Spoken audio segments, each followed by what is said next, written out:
Tempulli i Eskulapit, ose Eskulapios, kush ka dëgjuar për ju për tempullin e Eskulapios? Është mbahet si perëndia e mjekësisë, sepse mbolli mjekësinë në njerëzim. Por duhet të dini diçka. Ishte i biri i Apollos ose i Apollonis. Unë nuk thash gjë, thjesht po them që ishte i biri i Apollos. Mos mendon ndonjëri për Apollonin e Fierit, jo. Meqense Apollonia bëhet fjalë rreth 450 vite para erës son, unë nuk dua të them asgjë, por Eskulapio u shfaq në vitet 290 para erës son.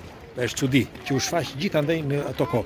Bile duke qenë ai biri i Apollonis ose i Apollos, i perëndis Apollo, siç u thash, atij i falën diturinë i afali diturin Zotit, diturin e mjekësisë. Dhe ai e mbolli në njerëzim. Në fakt, të gjitha farmacit sot kanë shenjën e atij. E shihni skulpturën aty në mes, shenja, nëse keni parë me 2 gjarpërinj që përdridhen përreth një shkopi, sepse shkopi i Eskulapiut, që është ky këtu, me 2 gjarpërinj tregon sipas thashë themeve, 2 gjarpërinj që ai po i ndante mes njëri tjetrit dhe biles pastaj i bëri të dy bashk.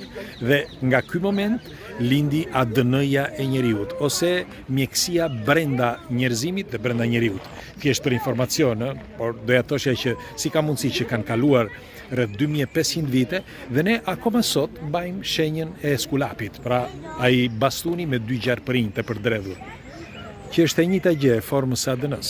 ADN-ja jon u zbulua, le themi, pas viteve 50, por është çudi, që ne nuk e ndryshuam atë, por sidoqoftë e njohëm shumë vonë.